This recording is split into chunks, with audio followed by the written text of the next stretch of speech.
Hola a todos los amigos y seguidores de Ab Urbe Condita.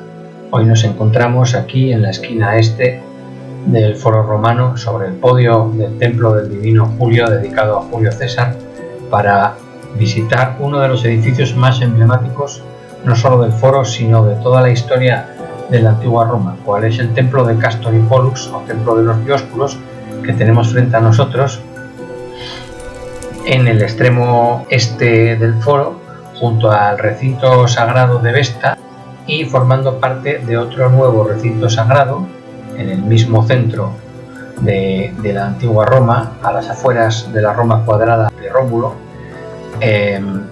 junto con la fuente de Juturna, ya que este templo debe su fundación, teóricamente, a un voto realizado por el cónsul de la recién nacida República Romana, Aulo Postumio Albino, poco antes de la batalla del lago Regilo, en junio de 495 a.C., cuando el último rey de Roma, Lucio Tarquino Soberbio, intentaba recuperar el trono apoyándose en la Liga Latina. Por tanto, esto tiene mucho que ver con el régimen de libertades de la antigua Roma, con sus clases sociales, principalmente con la clase de los caballeros, y también con el principado, sobre todo de la familia Julio Claudia de Augusto, que tuvo en la clase de los caballeros uno de sus principales apoyos. Al fondo, detrás, al sureste del templo de Castor, vemos asomar a lo lejos el Clivus Victoriae, la calle por la que se subía al Palacio de Tiberio, cuya esquina noroccidental vemos en el fondo del plano. Bueno, pues vamos a visitarlo sin más. Vamos a bajar por las escaleras del Templo del Divino Julio. Vemos, como mencionábamos antes, el área sacra de Vesta, con la Casa de las Vestales al fondo, al este del templo.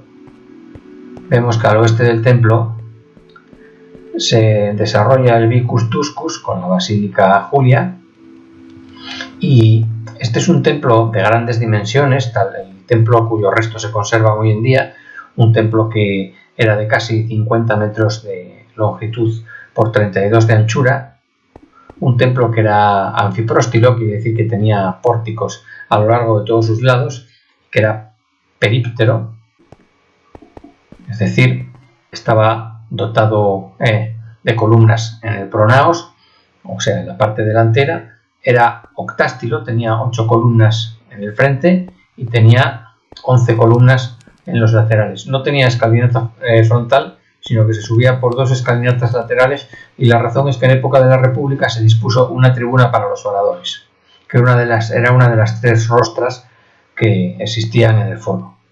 Bueno, pues hay que comentar que este templo era la sede, por una parte, en su substructio, en sus fabise o sótanos, tenían su sede, por un lado, como vemos aquí en el centro del podio, tenía una oficina al tesoro, y también estaban aquí los encargados de velar por las pesas y medidas. Vemos aquí a un funcionario. Bueno, entonces, si volvemos a salir, vamos a hablar de los alrededores del templo y de cómo, como mencionamos antes, está relacionado con los orígenes de la República Romana. Aquí vemos la fuente de Juturna, que ya visitamos en otra ocasión. Entonces son varios los historiadores romanos, empezando por Tito Livio, después Plutarco, después Ovidio, aunque Ovidio no coincide en la fecha de dedicación del templo, que sería un poco más tarde de la batalla del lago Regilo, el 24 de junio de 484 a.C., por el hijo del cónsul Aulo Postumio Albino, cuando era duumvir de Roma. Pues según la leyenda mítica que señalan Plutarco, Tito Livio y Ovidio, los Dioscuros, o hijos de Zeus y Leda, habían participado en la batalla, que eso lo señala concretamente Plutarco, como caballeros sin miedo, les llama, apoyando a la caballería romana contra la Liga Latina y el rey expulsado de Roma, Lucio Tarquinio soberbio. Entonces, vencida la liga y frustrados los intentos del rey por recuperar el trono, este templo se consagra a los Dioscuros, que abrevaron sus caballos en la fuente, que ayudaron a la caballería romana a ganar la batalla, y por tanto se consagra como patronazgo de la clase ecuestre, o sea, de la clase de los caballeros de Roma. Los caballeros de Roma eran los hombres de negocios de Roma. Los senadores tenían prohibido emprender negocios, no así los caballeros. Por tanto, es comprensible que los caballeros, que eran los grandes negociantes de Roma, tuvieran su sede en este templo,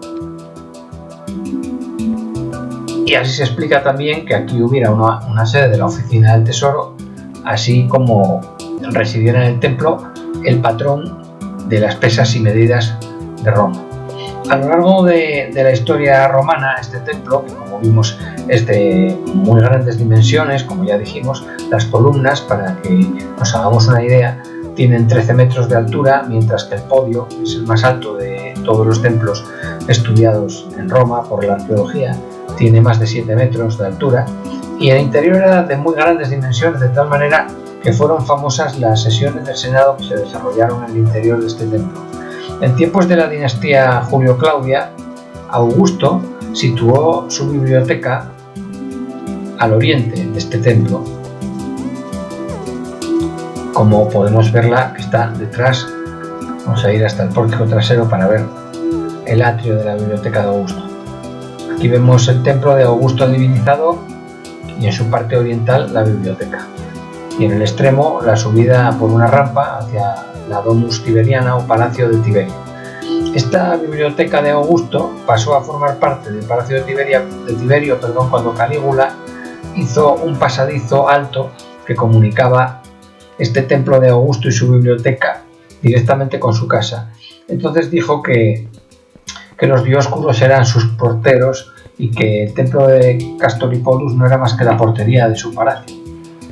Situación esta que fue corregida por Claudio, su sucesor, que mandó tapiar esa entrada y ese pasadizo.